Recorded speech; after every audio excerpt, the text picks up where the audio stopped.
All right, welcome back everyone for another deep dive. Today we're taking a look at the Bardo Thodol, but you probably know it as the Tibetan Book of the Dead. That's right. But before we get into it, I gotta say, when I hear Book of the Dead, I'm thinking, ooh, spooky, right? But you sent over this YouTube video about it, and I get the feeling this is less like a how-to manual for dying and more like a guidebook, like what comes after.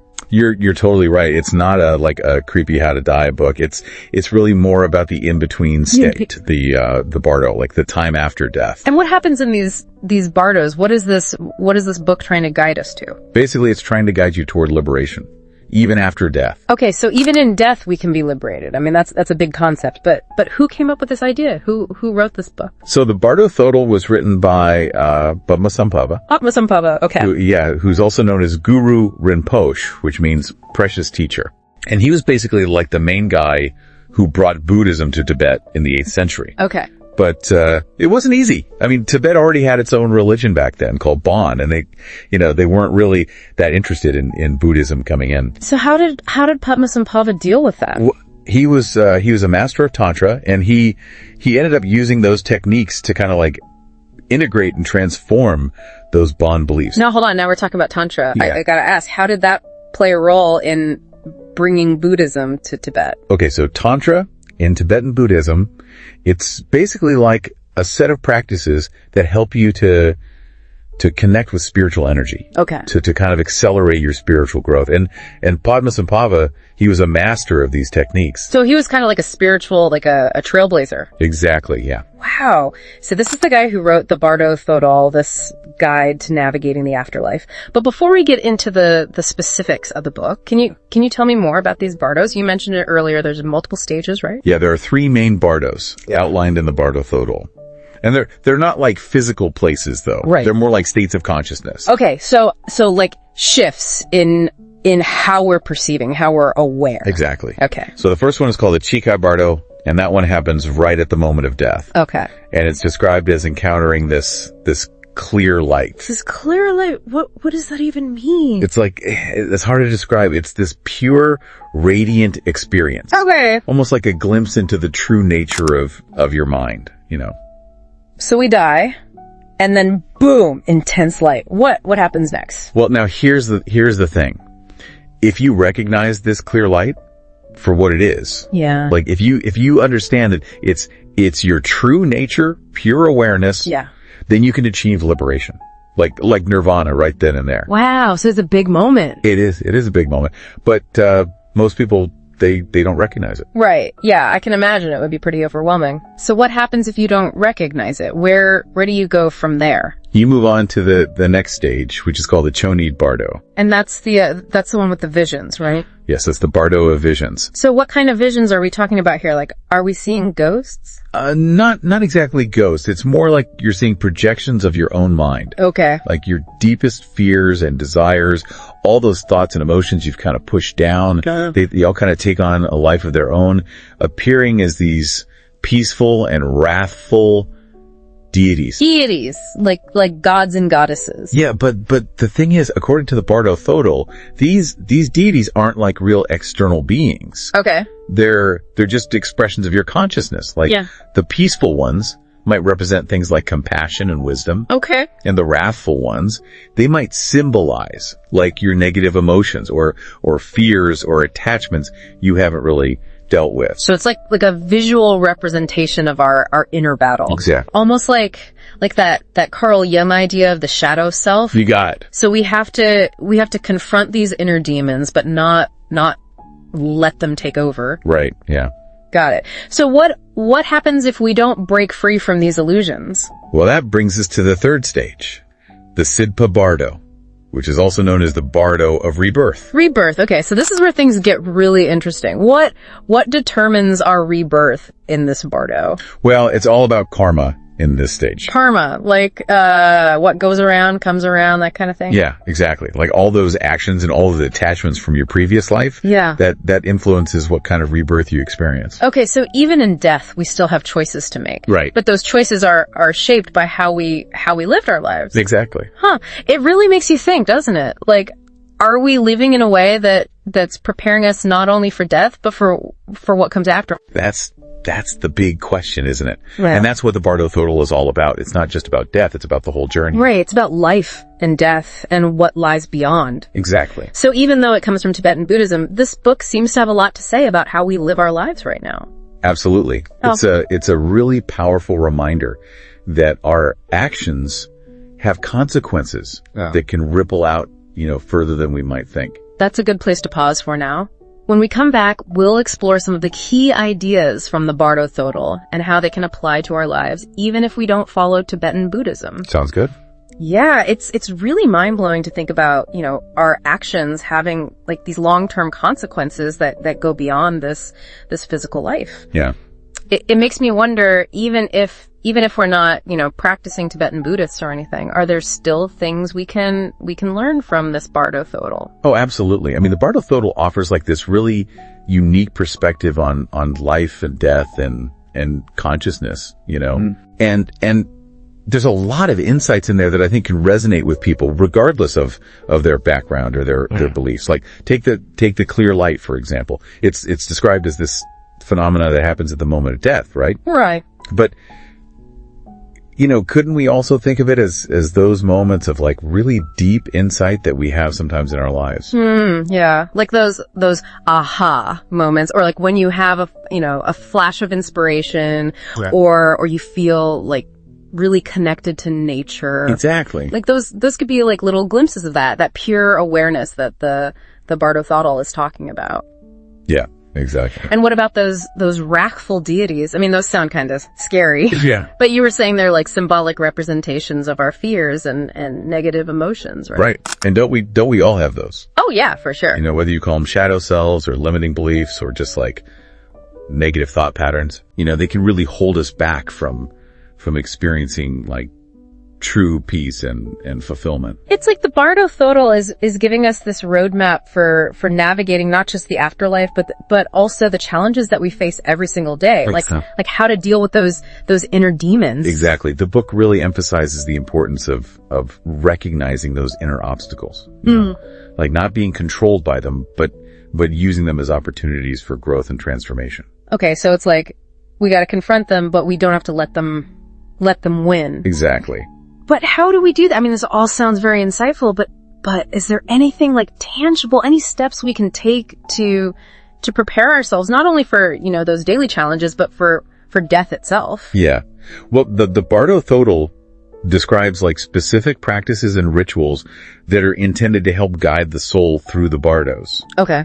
Traditionally, when someone's, close to death, their loved ones or a lama will read passages from the Bardo Thodol out loud to them. Yeah. And that's supposed to help the dying person recognize the signs of each Bardo and make the right choices.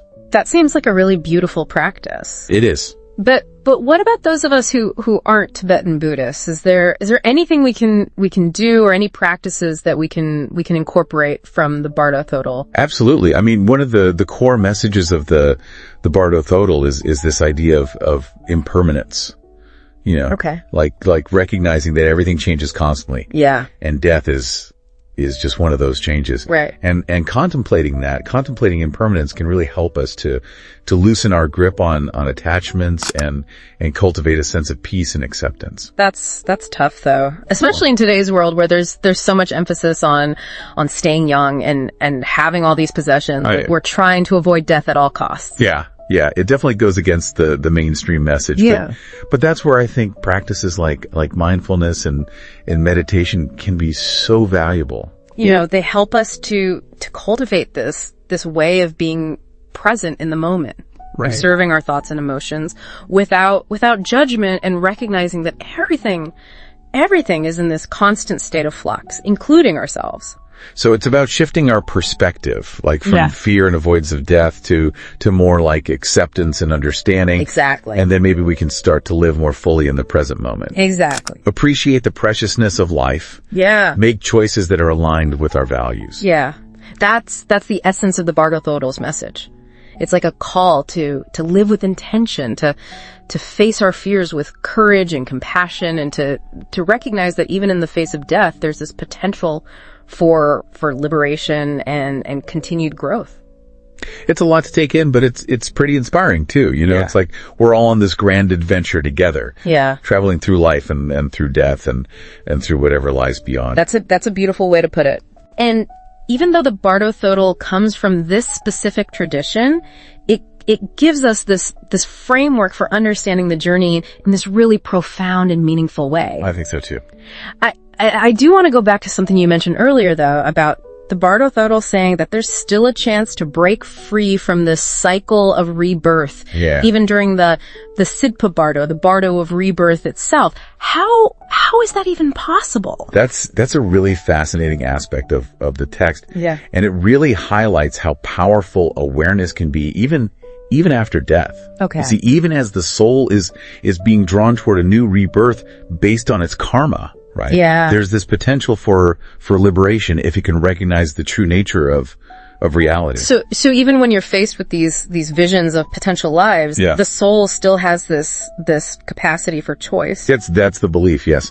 The Bardo Thodol really emphasizes that those visions that you experience in the Sidpa Bardo, they're just that. Yeah. Visions, projections, not fixed realities. Yeah. And if the soul can see through that illusion, it can choose liberation instead of just, succumbing to that pull of karmic rebirth. It's like a true test of awareness, right? Yeah, it is. But it also gives us this glimmer of hope that even if we haven't achieved enlightenment in this life, there's still this chance for liberation in the Bardos after death. Exactly. The Bardo Thodol makes it very clear that the journey doesn't end with physical death. It's a continuous process of growth and evolution, and there are opportunities for liberation all along the way, even in those after death states. So that begs the question then, why is it so important to focus on spiritual practice and cultivating awareness in this life? That's a great question, and it actually points to a really key principle in the Bardo Thodol. Okay. Which is that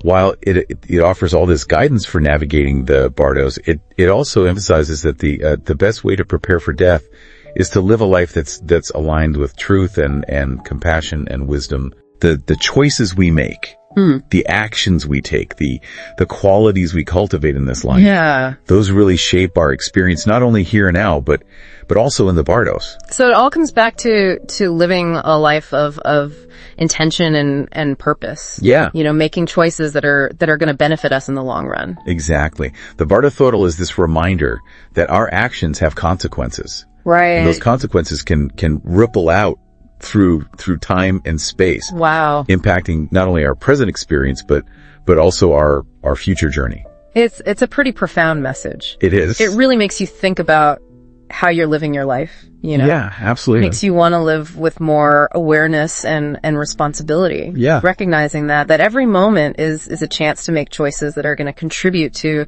our own liberation and the well-being of everybody around us. Beautifully said.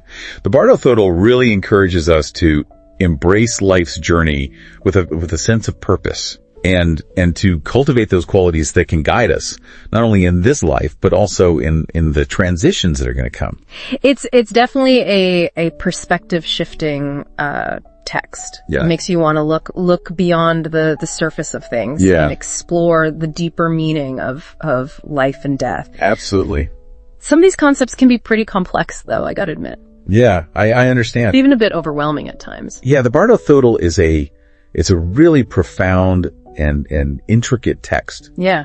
And it's meant to be, studied and contemplated over a long period of time. Okay. But even if you don't, grasp every little detail. Yeah. The core message is pretty clear. Right. We have the power to shape our own destiny. Yeah. Both in this life and in the Bardos that follow.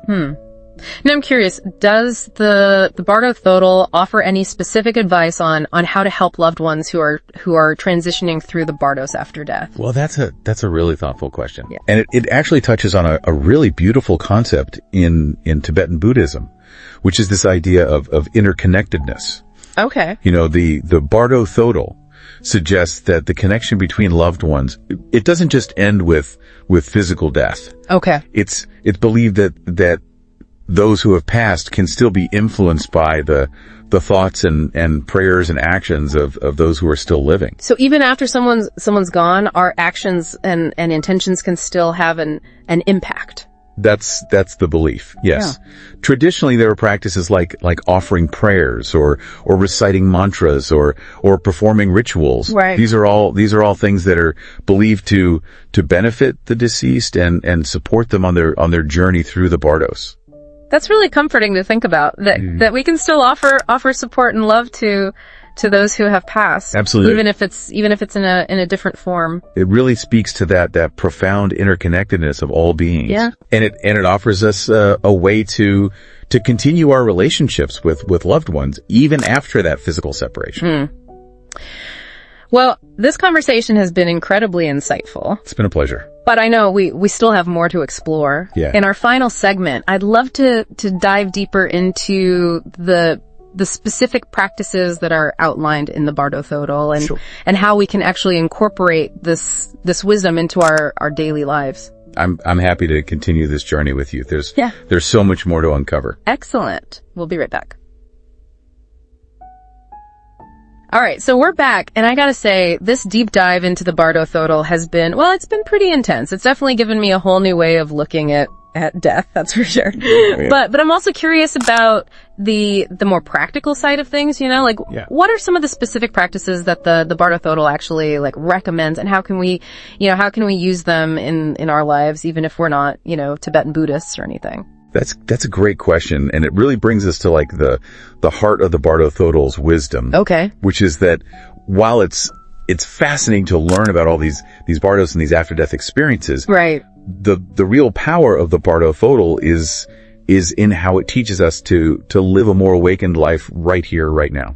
So it's not just about preparing for what comes after we die, right, but about transforming how we live in this moment. Exactly. Okay. The Bardo Thodol emphasizes that the qualities we cultivate in this life, like our compassion, our wisdom, our awareness, those become our companions in those after-death states. Right. It's like, when you're packing for a trip, but instead of packing material possessions, we're gathering these spiritual provisions that'll sustain us through those Bardos. So what are some of these spiritual provisions that we can start packing right now? Well, one of the most fundamental practices is meditation. The Bardo Thodol encourages us to train our minds, to become more familiar with the nature of awareness itself. Okay. It's about recognizing that our thoughts, our emotions, even our sense of self, they're all transient, like clouds passing through the sky. I've tried meditation a little bit here and there, and I can definitely see how cultivating that sense of detachment could be really helpful in those Bardos where everything's constantly changing and dissolving. Exactly. Meditation helps us to become more comfortable with impermanence and less attached to these fixed ideas about, who we are and what reality is. Right. And that can be incredibly liberating, both in life and in death. Are there other practices besides meditation that the Bardo Thodol recommends? Yeah, the text also emphasizes the importance of developing compassion. Okay. Cultivating a genuine concern for the well-being of all beings, not just ourselves. Yeah. This includes things like practicing forgiveness. Yeah. Letting go of anger and resentment. Right. Extending kindness even to those who have harmed us. So it sounds like the Bardo Thodol is saying that holding on to all that, those negative emotions, like grudges and bitterness and all that, that's just gonna weigh us down on our journey through the Bardos. You could say that. Those negative emotions are like heavy baggage that we carry around with us. Yeah. Creating suffering, not just for ourselves, but also for the people around us. So by cultivating compassion and letting go of those negative emotions, we're not only making our present lives more peaceful, but we're also lightening our load for the journey ahead. That's a beautiful way to put it. And remember, the Bardo Thodol also reminds us that the journey doesn't end with death, Right. It's a continuous process of growth and evolution. Yeah. And our capacity for compassion and understanding, it can continue to expand even in those after death states. This is giving me a whole new perspective on what it means to live a meaningful life, It's not just about achieving success or getting a bunch of possessions, but about developing those qualities like compassion and wisdom and awareness that can benefit, not just ourselves, but all the beings that we encounter on this journey. That's a wonderful insight. The Bardo Thodol really encourages us to see life as an opportunity to grow. Yeah. To learn, to develop our potential for love and wisdom. Yeah. It's a call to live with intention. Right. To make choices that are aligned with our deepest values. Yeah. And to recognize that every moment, every interaction, it's a chance to practice compassion and contribute to the well-being of everyone around us. It's a really powerful message that resonates with me, I gotta say. I'm starting to understand why, even though this book is from centuries ago, and from a completely different culture, it's still so relevant and inspiring for people today. Its message of awakening and transformation and interconnectedness. Yeah. It really transcends time and cultural boundaries, know. It offers this timeless wisdom that can guide us on our journey through life and beyond. Well, this deep dive into the Bardo Thodol has been a truly transformative experience. Oh, I'm so glad to hear that. I've learned so much about Tibetan Buddhism. Yeah. And about the nature of consciousness and really the importance of living a life of purpose and compassion. Yeah. And I think that's something that we can all benefit from. I agree. It's been a pleasure exploring these concepts with you. Likewise. And remember, the journey doesn't end here. Right. The Bardo Thodol is a text that you can revisit. You can contemplate throughout your life. Yeah. And it can offer new insights and guidance as you continue to grow and evolve. It's definitely a book that I'll be revisiting. Yeah. And for all of you listening out there, I encourage you to explore the Bardo Thodol for yourselves. Yeah. You might be surprised at how much it speaks to you. I think so too. Regardless of your background or your beliefs. It's a treasure trove of wisdom just waiting to be discovered. Absolutely. May its teachings illuminate your path. Yeah. And guide you on your own journey of awakening. Well said. And until next time, keep exploring, keep questioning, and keep diving deep into the mysteries of life and beyond.